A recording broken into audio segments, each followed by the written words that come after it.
अगर आपको अपना LMS हैंडल करवाना हो, कोई भी असाइनमेंट बनवानी हो या फिर क्विज़ करवाने हो तो आप हमसे रब्ता करें। इसके अलावा अगर आपको किसी भी सब्जेक्ट की ऑनलाइन क्लासेस चाहिए या फिर अपना प्रोजेक्ट बनवाना हो या फिर प्रोजेक्ट की कोई भी असाइनमेंट या उसके रिलेटेड कोई भी गाइडेंस चाहिए तो आप हमसे रब्ता करें।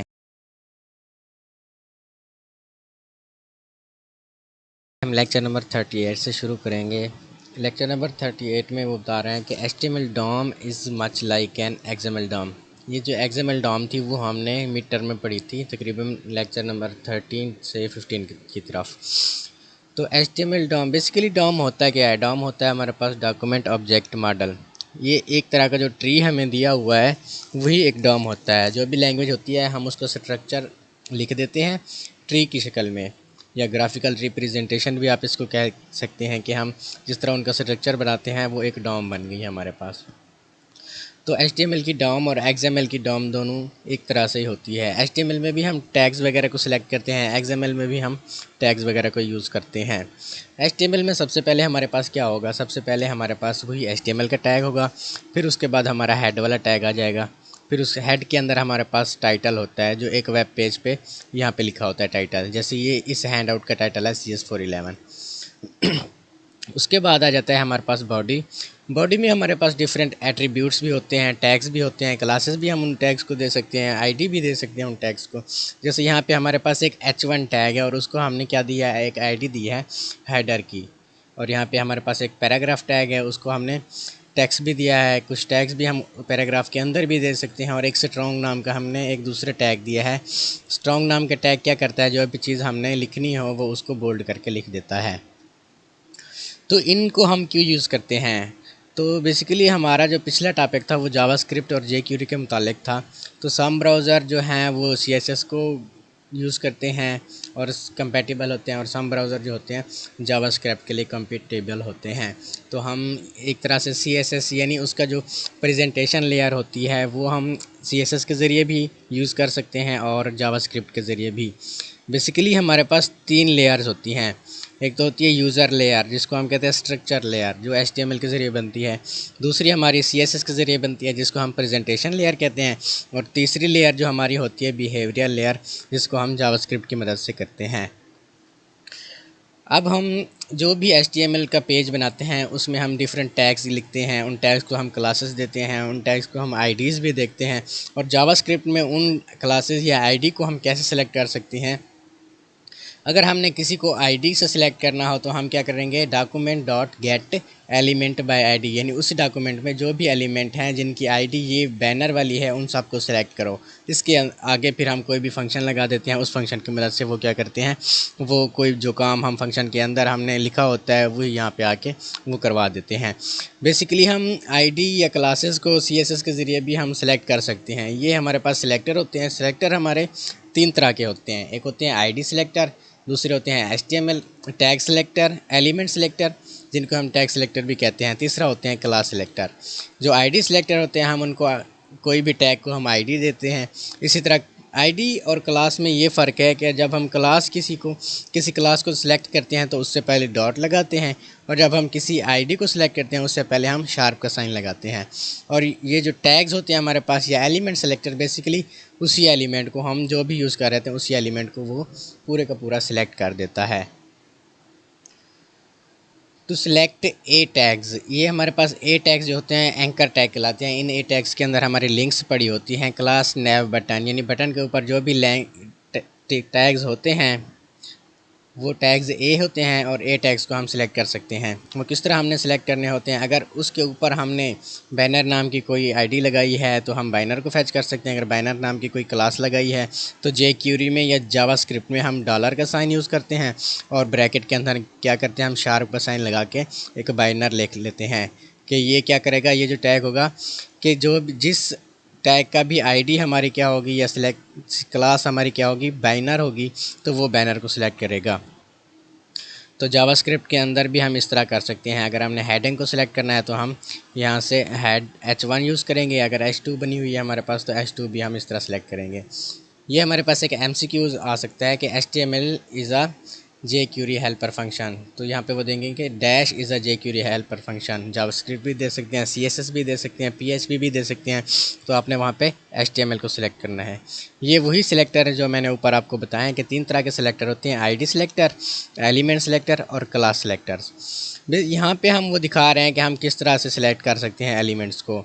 ये हमने एक HTML लिखा है पैराग्राफ और उसको हमने एक ID दे दी, वो दे दी हमने मैसेज की ID, और उसमें हमने कोई भी मैसेज प्रिंट करवा दिया। अब हम जावास्क्रिप्ट के ज़रिए उस आईडी को कैसे फैच करेंगे? जब भी हम आईडी के ज़रिए कोई भी एलिमेंट को हम फैच करते हैं या टारगेट करते हैं तो उसको क्या करते हैं, document dot gate element by ID. तो यहाँ पे हम ये वाला साइन यूज़ करेंगे। तो इसके अंदर मैसेज नाम की एक आईडी थी हमारे पास, तो हमने उसको क्या किया कि जितने भी हमारे पूरे वेब पेज में आईडी है मैसेजेस वाली, उन सबको सिलेक्ट करो।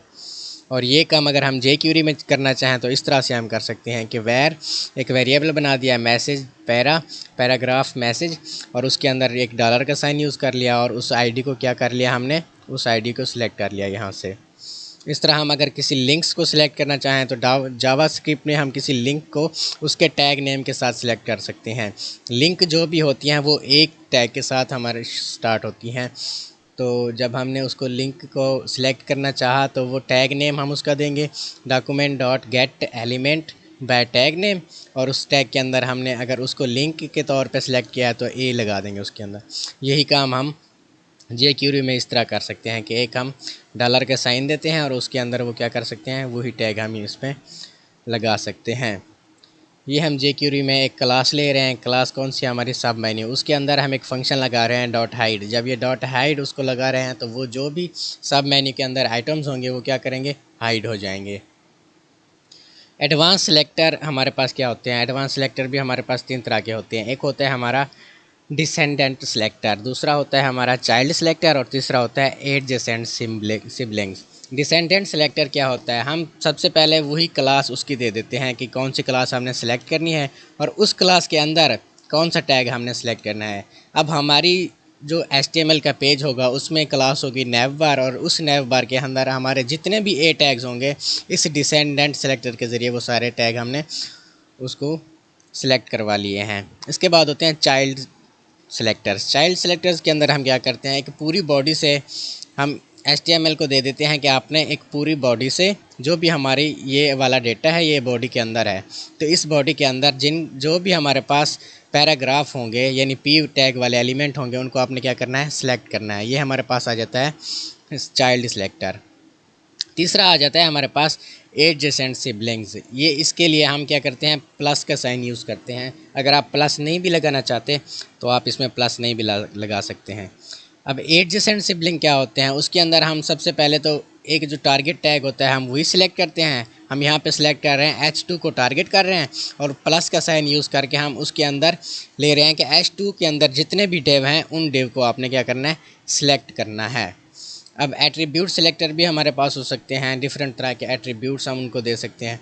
अब यहाँ पे हमने डॉलर साइन के ज़रिए इमेज, और इमेज के अंदर हम कहते हैं जो भी आल्ट वाली इमेज है उन सबको सिलेक्ट करो।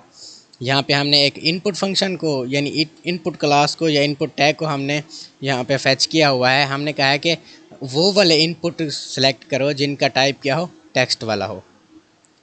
यहाँ पे हमने एक लिंक को सिलेक्ट करवाया है और लिंक के अंदर हमने क्या कहा है, उन लिंक्स को सिलेक्ट करो जिनका रेफरेंस क्या हो, मेल टू, यानी जो ईमेल वाली लिंक हो उन लिंक को आपने क्या करना है, सिलेक्ट करना है। यहाँ पे हमने एक और लिंक को सिलेक्ट करवाया है और उस लिंक में हमने क्या कहा है, जिनकी एक्सटेंशन क्या हो .pdf हो उनको आपने सिलेक्ट करना है। इस तरह ये जो भी होते हैं ये सारे हमारे पास क्या आ गए, एट्रीब्यूट्स।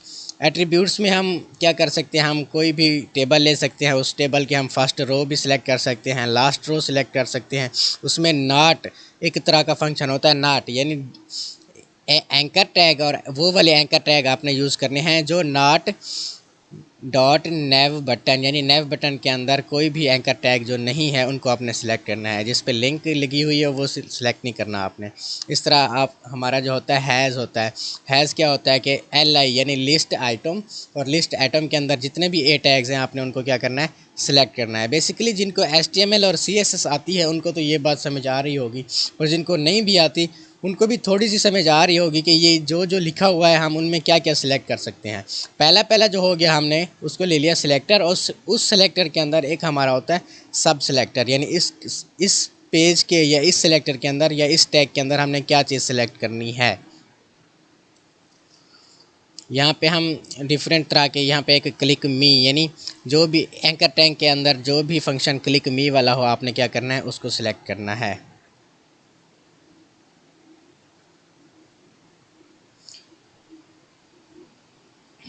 उसके बाद आ जाते हैं हमारे पास जे क्यूरी की selection. JQuery selection don't end up with DOM list. JQuery की सिलेक्शन भी बिल्कुल इसी तरह होती है, वो भी डॉम लिस्ट के ऊपर ही काम करती है। जे क्यूरी में हम क्या कर सकते हैं, जे क्यूरी के अंदर हम सिलेक्ट कर सकते हैं और उन सिलेक्ट को क्या कर सकते हैं, उन सेलेक्ट को आगे भी हम यूज़ कर सकते हैं। अपनी तरफ से कोई उसमें हम डेटा शो करवा सकते हैं, या अपनी तरफ से उसमें कोई हम टेक्स्ट वगैरह ऐड कर सकते हैं। अब हमने क्या किया, यहाँ पे जे क्यूरी इक्विवेलेंट ऑटोमेटिक लूप्स, यानी वो लूप्स में काम करती है। लूप का तो आपको पता है कि जो भी हम लूप देते हैं, फार लूप या कोई भी कंडीशन हम उसमें चला देते हैं, वो तब तक लूप चलती रहती है जब तक उसकी जो फंक्शन या उसकी जो कंडीशन ट्रू नहीं हो जाती।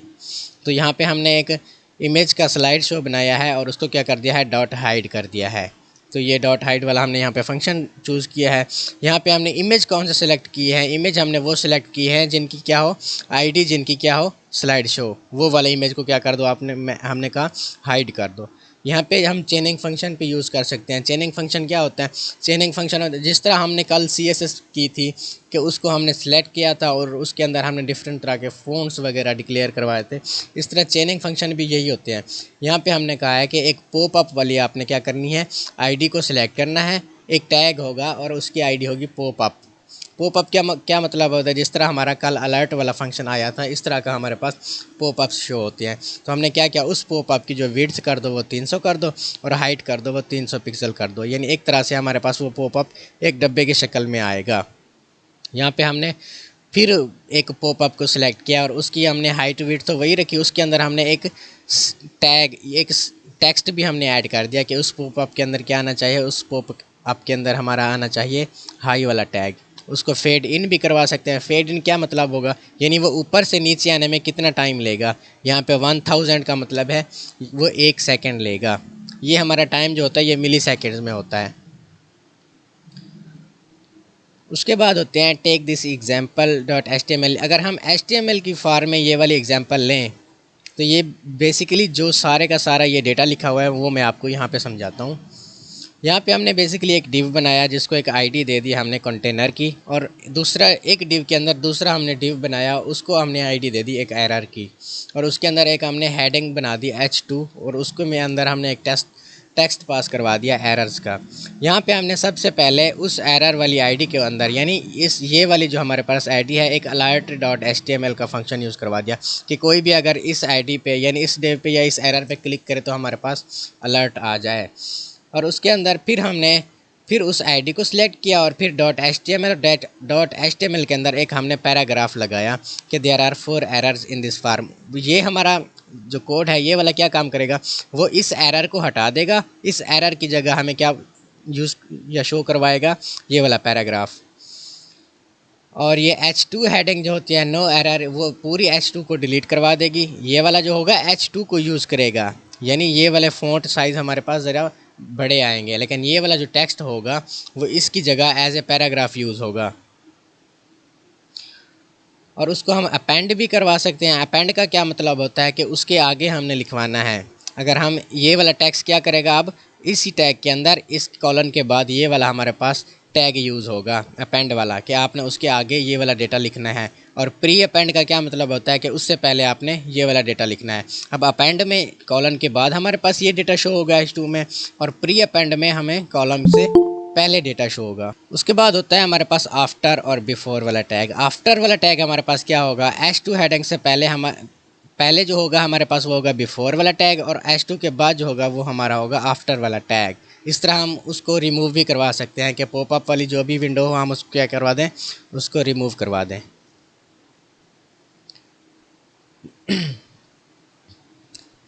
अब हम एट्रीब्यूट्स को क्लास की मदद से भी हैंडल कर सकते हैं। Basically add class, remove class या टॉगल क्लास जो हमारे CSS के अंदर होती हैं, पहले तो हम उसको एज ए आईडी के ज़रिए हम ले सकते थे, अब इसको हमने क्लास के ज़रिए भी इसको करवा सकते हैं हम। अब CSS में हम जो क्लासेस होती हैं वो डॉट के ज़रिए उसको फैच कर सकते हैं, और आईडी को हम क्या करते हैं, शार्प वाला साइन होता है, हम उसके ज़रिए हम उसको क्या कर सकते हैं, फैच कर सकते हैं। हमने उसके ऊपर जो है ना CSS ऐड करवाना शुरू कर दी है।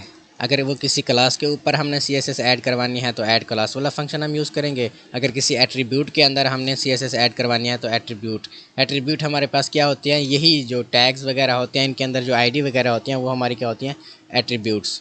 अब यहाँ पे हमने एक इमेज फाइल बनानी है और उसमें जो एट्रीब्यूट्स के अंदर एक दूसरी इमेज को हमने शो करवा दिया कि उस इमेज की जगह आपने क्या करना है, इस इमेज को रिप्लेस करना है। रिप्लेस फंक्शन भी हमने यहाँ पे यूज़ किया है, ठीक है। तो वो क्या करेगा, वो आईडी लेगा कि जो आईडी हमारी होगी बैनर वाली, उसके अंदर जो भी इमेज होगी उसको इस वाली सोर्स वाली इमेज से आपने क्या करना है, उसको रिमूव, यहाँ से तो हमने रिमूव करवाया है तो रिमूव करवा देना है, और उसका बैकग्राउंड कलर ये वाला आना चाहिए हमारे पास।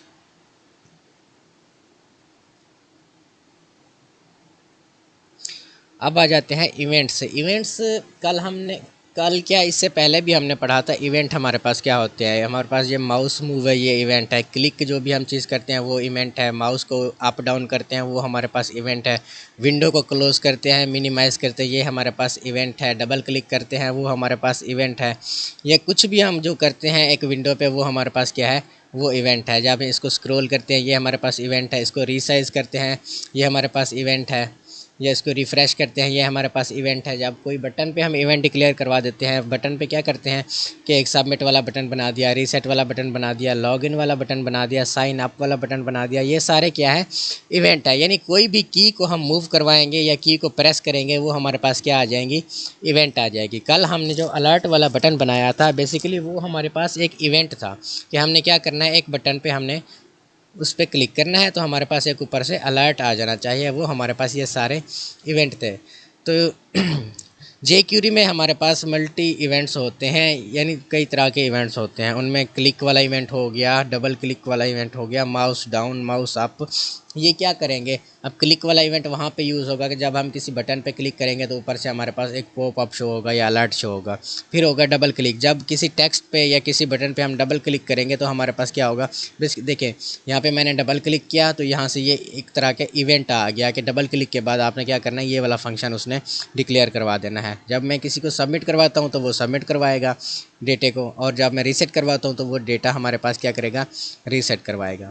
अब इवेंट्स को बनाने के लिए हमारे पास 3 स्टेप होते हैं। सबसे पहला स्टेप जो होता है, हमने वही जिस एलिमेंट पे हमने इवेंट को लगाना होता है वो एलिमेंट हम क्या करते हैं, सिलेक्ट करते हैं। उस एलिमेंट को हम कैसे सिलेक्ट करते हैं, ऊपर हमने देखा है कि 3 तरह से हम किसी चीज़ को या किसी एट्रीब्यूट को सिलेक्ट कर सकते हैं। क्या, कैसे, by tag name, by class name, या बाय हम उसको आईडी सेलेक्ट कर सकते हैं। यहाँ पे हमने बाय आईडी उसको सिलेक्ट किया है, और जब हम कहते हैं उसके ऊपर जो माउस क्या जाए, माउस उसके ऊपर जाए तो आपने क्या करना है, उसका सब मेन्यू जो शो करवा देना है। बेसिकली जो ड्रॉप डाउन मेन्यू होता है हमारे पास, यहाँ से हमारे पास लिंक्स होती है, जब हम उस पर ये हमारे पास देखें ये ड्रॉप डाउन मेन्यू आ गया। जब मैं इस पर क्लिक करता हूँ तो ये इसका ये सब मेन्यू ओपन हो गया हमारे पास। इस तरह का हमने यहाँ पे लिखा हुआ है। हम इसको टूगल भी करवा सकते हैं, इसको डबल क्लिक भी करवा सकते हैं, या इसको हाइड और शो भी करवा सकते हैं। ये सारे उसी की एग्जांपल हैं कि डबल क्लिक करोगे तो आपके पास क्या आएगा, माउस ओवर करोगे तो आपके पास क्या आएगा, क्लिक करोगे तो आपके पास क्या आएगा। ये सारे उसी तरह के इवेंट्स हैं जिनको हम प्रैक्टिकली भी देखते हैं ये हमारे पास किस तरह काम करते हैं। Event properties, string dot form 4 character code, ये हमारे पास इवेंट प्रॉपर्टीज़ होती हैं। जो ये वाली हमारे पास सारी प्रॉपर्टीज़ लिखी हुई है, ये इवेंट्स वाली प्रॉपर्टीज़ लिखी हुई है। ये जो ऊपर वाला सारा डेटा हमारे पास लिखा हुआ है बिल्कुल वही है। एक आपने कंसेप्ट बना लेना है कि इवेंट्स को हम किस तरह से डिक्लेयर करवा सकते हैं। एक हमारे पास आईडी होती है, या जिस चीज़ को हमने सेलेक्ट करना है उस चीज़ को हमने क्या करना है, एक वेरिएबल डिक्लेयर करवा के उसके ऊपर वही फंक्शन बना के एक इवेंट डिक्लेयर करवा देना है। अब इसके ऊपर हम क्या करते हैं, पेज एक्स और पेज वाई वाली क्या इवेंट डिक्लेयर करवा दिए हैं। अब पेज एक्स जो हमारे पास होता है वो होता है the distance in pixel of the mouse pointer from the left edge of the browser window. तो ये वाले जो इवेंट्स हैं ये आपने खुद रीड करने हैं, ये बहुत ही इंपॉर्टेंट हैं हमारे पास, बहुत से भी बहुत इंपॉर्टेंट है। ये वाले सारे जो आ सकते हैं हमारे पास एमसीक्यूज़ में, जो भी पिछले पास्ट पेपर्स हैं या पिछले जो भी पेपर्स हो गए हैं उनमें ये वाली पिक्चर आई हुई है कि पेज एक्स हमारे पास क्या होता है, या the distance in pixel of the mouse pointer from the left edge of the browser window वो क्या कहलाता है, पेज एक्स पेज वाई। ये शिफ्ट की का भी आ सकता है कि शिफ्ट की कब हमारे पास ट्रू होती है, तो ये हमारे पास तब ट्रू होती है जब ये शिफ्ट डाउन हो। और ये डेटा वाला भी आता है हमारे पास, ये वाली हमारे पास पूरी की पूरी लाइन दी हुई होती है और उसको क्या कहते हैं, हम कहते हैं डेटा। ये कोडिंग में वही इवेंट डिक्लेयर करवा दिया उन्होंने, माउस ओवर वाले, क्लिक वाले, डबल क्लिक वाले, क्योंकि ये पिछले टॉपिक से रिलेटेड था। ये सारी कोडिंग उसी की है। अब जे क्यूरी में हम एनिमेशन भी करवा सकते हैं, जिस तरह हम सी एस एस से भी एनिमेशन करवा सकते थे। एनिमेशन हमारे पास क्या होती है, जब भी हम किसी चीज़ पे ले जाएं, हावर करें, तो यहाँ से देखें पहले इसका कलर कोई और था, जब मैं इस पे ले जाता हूँ तो इसका कलर तब्दील हो जाता है। ये बेसिकली एनिमेट हो रहा है, ये सारे एनिमेट वाले फंक्शन हैं।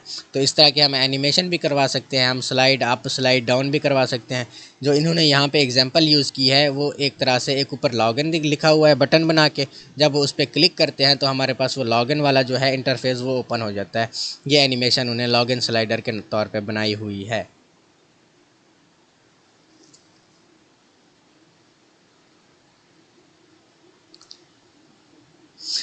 ये वाला आपने देख लेना है, ये हम कैसे यूज़ कर रहे हैं कि हमारे पास जो सिलेक्टर होता है इनपुट वाला, तो ये हम CSS में सिलेक्ट कर रहे हैं और ये जो है हम जे क्यूरी की मदद से सिलेक्ट कर रहे हैं।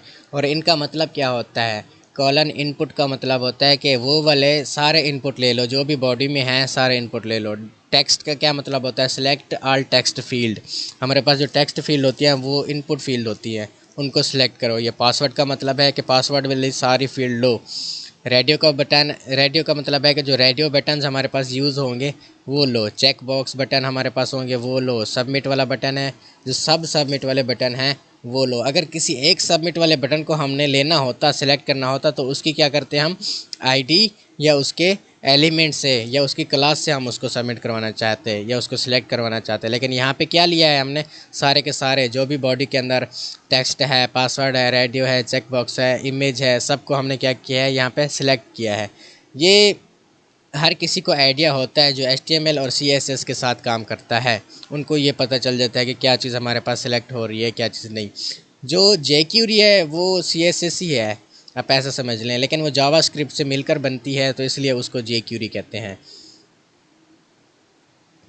ये फोकस, ब्लर, क्लिक, चेंज, ये सारे हम उस पर फंक्शन वगैरह लगा सकते हैं। यहाँ प्रैक्टिकल हम इसकी एग्जांपल देखते हैं।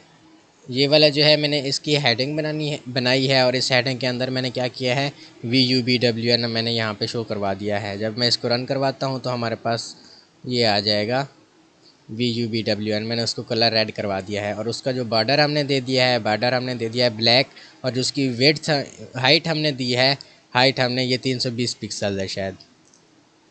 और इसके अंदर हमने एक पैराग्राफ बनाया है और उस पैराग्राफ को हमने क्या किया है, एलिमेंट नाम की आईडी ले ली है।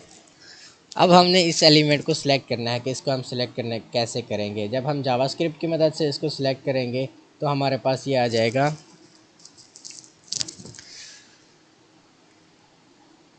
यहाँ से मैं इसको कमेंट किया हुआ है, मैं इस कमेंट को डिसेबल कर देता हूँ।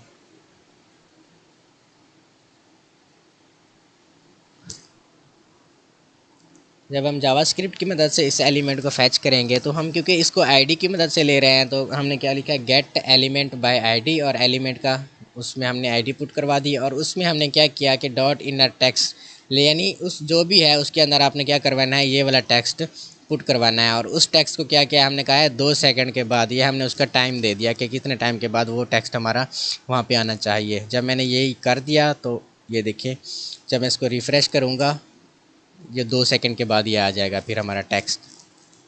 वो वाला काम हमने किया है जावास्क्रिप्ट की मदद से। लेकिन अगर इसी काम को जावास्क्रिप्ट की मदद से हम ना करें, jQuery की मदद से करें, तो वो हम कैसे करेंगे। उसके लिए हमारा जो कोड यूज़ होगा वो ये वाला कोड होगा कि सेट टाइम आउट, कि किस टाइम आपने वो डिक्लेयर करवाना है। तो हमने क्या किया है, 2 सेकंड के बाद। और फंक्शन उसमें एक बना दिया है हमने। उसके अंदर क्या किया है, एक डॉलर साइन से उसकी क्या की है, उसकी जो आईडी है वो हमने फैच कर ली है। देखिए यहाँ पे हमने आईडी के साथ क्या किया, यहाँ पे हमने शार्प वाला साइन यूज़ किया, यहाँ पे नहीं यूज़ किया, क्योंकि जो CSS हम इस्तेमाल करते हैं, CSS में भी किसी आईडी को सिलेक्ट करने के लिए शार्प का साइन इस्तेमाल करते हैं। और आगे हमने क्या किया, डॉट टेक्स्ट, यानी इसके अंदर क्या करना है, एक अपने टेक्स्ट दे देना है। ये आपने एग्जांपल वही ध्यान में रखनी है जो ऊपर उन्होंने 2 डिव बनाए थे और उसके अंदर H2 वाली हेडिंग दे दी थी। जब मैं इसको यहाँ से देखता हूँ और फिर इसको रिफ़्रेश करवाता हूँ तो 10 सेकंड के बाद बिल्कुल हमारा वही आ जाएगा। इसको हम टाइम ज़्यादा भी दे सकते हैं, कम भी दे सकते हैं। हम इसको ज़्यादा दे देते हैं, 5 सेकंड दे देते हैं, तो ये 5 सेकंड के बाद ही हमारे पास आएगा। जब मैं इसको रिफ़्रेश करवाता हूँ तो 5 सेकंड के बाद हमारे पास वही टेक्स्ट आ जाएगा। ये हमारे पास 5 सेकंड के बाद वही टेक्स्ट आया। तो मुख्तलिफ़ तरह की एनिमेशन है, ये भी एक एनिमेशन है जो हम यूज़ कर रहे होते हैं। या कल हमने अलर्ट वाला बटन बनाया था, वो भी एक तरह से हमारी एनिमेशन थी, वो हमने यूज़ किया था। अब एक और भी है, मैंने नीचे अलर्ट का एक बटन भी बनाया हुआ है, वो हम देख लेते हैं वो किस तरह होगा।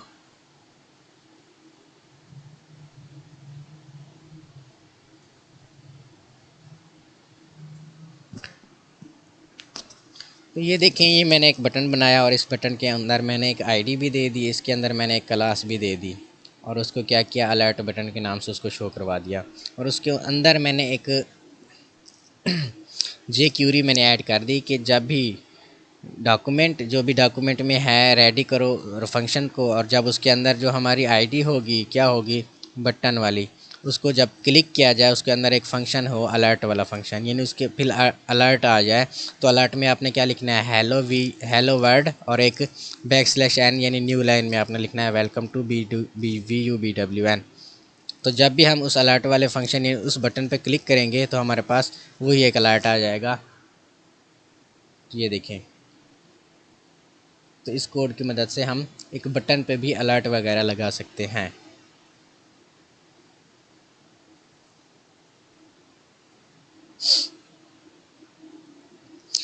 Lecture number 40। लेक्चर नंबर 40 हमारे पास क्या होता है, ये पीछे वाले टॉपिक्स से अलग टॉपिक है तो उससे रिलेटेड ही, लेकिन वो यहाँ पे बता रहे हैं कि पीछे हमने लॉगिन स्लाइडर यूज़ किया, फिर उससे पहले हमने फ़ोटो गैलरी वाली एग्जांपल यूज़ की। तो आज हम देखते हैं एजेक्स मॉडल। एजेक्स मॉडल क्या होता है बेसिकली, एजेक्स मॉडल आप इस तरह समझ लें, एजेक्स का जो फुल फॉर्म होता है एसिंक्रोनस जावास्क्रिप्ट एक्सएमएल। तो मोस्ट ऑफ़ द केसेस हमारे जो एप्लीकेशन वगैरह होती हैं, डेस्कटॉप एप्लीकेशन होती हैं, वो होती तो रिस्पॉन्सिव हैं, लेकिन इस तरह से रिस्पॉन्सिव नहीं होती। जो भी हमारा लॉगिन फॉर्म होता है, जब हम उस पर क्लिक करते हैं तो यहाँ से ये हमारा जो सर्वर होता है वो घूमने लग जाता है। तो यूज़र को लगता है कि ये हमारे पास कुछ टाइम ले रहा है, तो इसकी जो यूज़र को लगता है कि ये टाइम जो ले रहा है तो ये रिस्पॉन्सिव नहीं है। मतलब जो भी हम उस पर काम करवाना चाहें, यूज़र कहता है कि मैं जैसे ही क्लिक करूं, जैसे अलर्ट का बटन आया था, जैसे ही क्लिक करूं तो वो वाला हमारा काम हो जाए। जब भी हम कोई डिटेल वगैरह डेटाबेस में ऐड करवाते हैं तो वो घूमता रहता है, घूमता रहता है, घूमता रहता है। इसका मतलब है वो हमारे पास रिस्पॉन्सिव नहीं है। जिस तरह आप समझ लें कि VU की वेबसाइट जब नॉर्मल नहीं थी तो क्या करते थे हम, जो भी चलाते थे तो ये घूमता रहता था, घूमता रहता था, घूमता रहता था, यानी वो रिस्पॉन्सिवनेस उसकी गायब हो गई थी। तो इस रिस्पॉन्सिवनेस को वापस लाने के लिए या इसको मोर रिस्पॉन्सिव बनाने के लिए हम क्या करते हैं, एजेक्स यूज़ करते हैं। एजेक्स क्या करता है, जो भी हम जैसे एक फॉर्म बनाया, अब उस फॉर्म में हम क्या करते हैं, जैसे सबमिट पे क्लिक करते हैं, नॉर्मली क्या करते हैं, हमारा फंक्शन घूमने लगता है। तो जब हम उस पर एजेक्स वाली कोडिंग कर देंगे तो एजेक्स वाली कोडिंग से क्या होगा, जब हम उस पर क्लिक करेंगे तो वो सबमिट हो जाएगा। जब हम या उस पर रीसेट करेंगे तो वो हमारा क्या होगा, रीसेट होगा। अब ये काम कैसे करेगा, वो 1 सेकेंड से भी कम वक्त में क्या करेगा, जो भी हमारी डिटेल्स होंगी वो हमारे डेटाबेस में इनपुट करवाएगा। जो भी हम सबमिट पे क्लिक किया तो डेटाबेस पे जाएगा और फिर वही फंक्शन हमारे पास वापस आ जाएगा। और यूज़र मतलब पलक झपकते ही यूज़र को पता चल जाएगा कि मेरा जो है ना डेटा, वो डेटाबेस में सेव हो गया है। अब एजेक्स को हम इस तरह से देखते हैं कि बेसिकली एजेक्स हमारे पास होता क्या है। तो ये स्टैंड करता है एसिंक्रोनस जावास्क्रिप्ट एंड एक्सएमएल। ये न्यू टेक्निक है जो वेब पेजेस को फास्टर बनाने के लिए यूज़ होती है। इसमें हम क्या करते हैं, HTML यूज़ करते हैं, CSS यूज़ करते हैं, जावास्क्रिप्ट यूज़ करते हैं, XML यूज़ करते हैं। क्योंकि इसके नेम से भी हमारे पास ज़ाहिर हो गया है कि ये XML और जावास्क्रिप्ट, और जावास्क्रिप्ट से पहले हमारे पास जो बेसिक लैंग्वेज होती हैं वो क्या होती हैं, वो HTML और CSS हमें आनी चाहिए। तो एजेक्स यूजेज XHTML। XHTML क्या होता है हमारे पास, हम एक न्यू फंक्शन यहाँ पे क्रिएट कर देते हैं, वो हम इसमें पढ़ेंगे। पहले हम इसको देख लेते हैं। For content, CSS for page representation, और along with document object model, ये DOM जो हमने शुरू में पढ़ा है, DOM and JavaScript for dynamic content display. Conventional web application transmit information to and from the server using synchronous request. तो server से कोई हमारी रिक्वेस्ट आती रहती हैं, उन रिक्वेस्ट को हम क्या करते हैं, उन रिक्वेस्ट को जो हमारा फॉर्म हो गया, जो हमारी HTML का पेज हो गया, वो क्या करता है, थोड़ा टाइम लगाता है कि वो रिक्वेस्ट क्या है, जैसे हिट सबमिट हो गई तो वो रीडायरेक्ट कर देता है हमें न्यू पेज के ऊपर। लेकिन हम क्या कहते हैं, हमें उसी पेज के ऊपर सब कुछ चाहिए। जैसे हम कहते हैं कि जब हम किसी चीज़ पे या किसी वेबसाइट पे रजिस्टर करें तो वो रिफ़्रेश किए बगैर हमें रजिस्टर कर दे, यानी जो हमारी उस पेज का डेटा है वो हमारा डेटा वैसे का वैसा रहे, वो किसी और पेज में हमें ना ले जाए। तो उसके लिए हम क्या करते हैं, एजेक्स वाला मॉडल यूज़ करते हैं।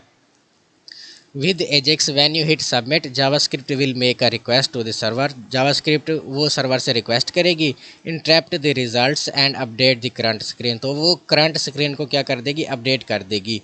इन द प्योरेस्ट सेंस, यानी छोटे से वक्फे में, the user would never know that anything was even transmitted to the server. तो यूज़र को ये भी पता नहीं चलेगा कि वो हमारा जो पेज है उसने क्या किया है, रिफ़्रेश किया है।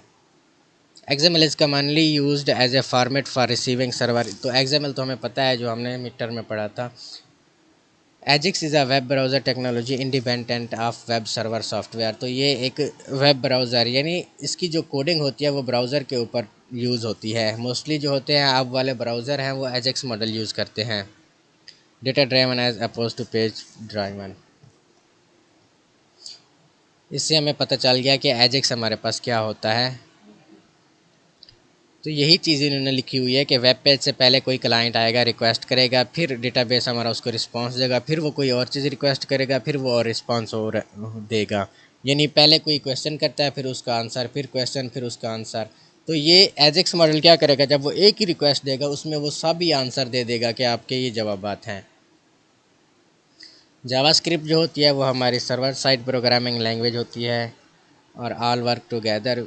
तो हमारे पास ये आ गया कि XML HTTP रिक्वेस्ट, जब भी कोई XML, यानी XML हमारा ये क्या हो गया, ये इंटरफेस, जिस तरह हमने स्प्लैश स्क्रीन बनाई थी तो वो XML स्क्रीन थी। यह हमारा जो होम पेज होता है वो भी एक तरह से हमारा क्या होता है, XML स्क्रीन होती है वो भी। तो वो एक हमारे पास एट्रीब्यूट होता है XML HTTP रिक्वेस्ट ऑब्जेक्ट। तो उसको क्या करते हैं, हम उसको न्यू XML HTTP रिक्वेस्ट में चेंज कर देते हैं, और इस न्यू के अंदर हम कुछ तरह के फंक्शन डिक्लेयर करवा सकते हैं। वो फंक्शन हमारे क्या हो सकते हैं, वो हमारे गेट भी हो सकते हैं, वो हमारे पोस्ट भी हो सकते हैं। तो यहाँ पे इन्होंने दिखाया है कि गेट क्या करना है, shop.php, यानी एक पेज है हमारा PHP के अंदर शॉप के नेम से, और उसके अंदर जो प्रोडक्ट आईडी है 34 वो हमने लेनी है। तो जैसे यूज़र ने 34 आईडी सर्च की डेटाबेस से जाके ना, एजेक्स वाले मॉडल ने वही उसको शो करवा दी। तो ये जो हमारे पास होगा ये 1 सेकंड में भी कम वक्फे में उसको वो करवा देगा। हमारे पास एरर वाले पेजेस भी होते हैं, जिस तरह ये वीयू वाली वेबसाइट नहीं चलती तो वो हमारे पास क्या करता है, 404 फाइल नॉट फाउंड। ये वाला हमारे पास MCQs में भी आ सकता है कि ये वाला कौन सा पेज होता है 404 वाला, तो वो फाइल नॉट फाउंड वाला पेज होता है। 500 जो जिसमें आ जाता है इंटरनल सर्वर एरर आ जाता है, वो हमारे पास होता है 500। 403 में हमारे पास होता है एक्सेस फॉरबिडन रिस्पॉन्स टैक्स। तो ये मुख्तलिफ़ तरह के एरर्स भी होते हैं। तो ओवरऑल जो jQuery है हमारी, वो जावास्क्रिप्ट से बहुत ही बेहतर है, क्योंकि jQuery के अंदर हम डिफरेंट तरह की और लैंग्वेजेस भी ऐड कर सकते हैं, जैसे CSS। फॉर्मेट डेटा को फॉर्मेट करने के लिए भी हम CSS यूज़ करते हैं। CSS बेसिकली एक फॉर्मेटिंग लैंग्वेज है, और जब जहाँ जहाँ या जिस ब्राउज़र पे हमारी CSS यूज़ नहीं हो रही होती, वहाँ पे हम क्या करते हैं, jQuery को वहाँ पे हम यूज़ करवा देते हैं। तो हमारे पास जो जेसन है वो है जावास्क्रिप्ट ऑब्जेक्ट नोटेशन, ये उसकी फुल फॉर्म है।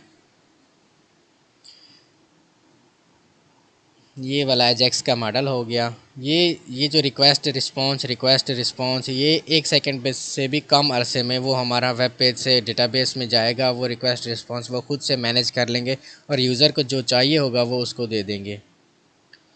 यहाँ से तकरीबन हमारे 40 लेक्चर तक हमारे हो गए हैं। तो कल को हम इंशाल्लाह 41 और 41 से आगे जो भी मेरे पास इंपॉर्टेंट होंगे इस सब्जेक्ट में, क्योंकि आगे बहुत सी है वो कोडिंग यूज़ होनी है, तो कोडिंग को हम इतना डिस्कस नहीं कर रहे हैं, हम थ्योरी पर फोकस कर रहे हैं। कल हम इसकी थ्योरी पढ़ेंगे थोड़ी सी और फिर इसको शुरू से स्टार्ट करेंगे, यानी लेक्चर 23 से हम दोबारा से इसकी रिवीजन स्टार्ट कर देंगे।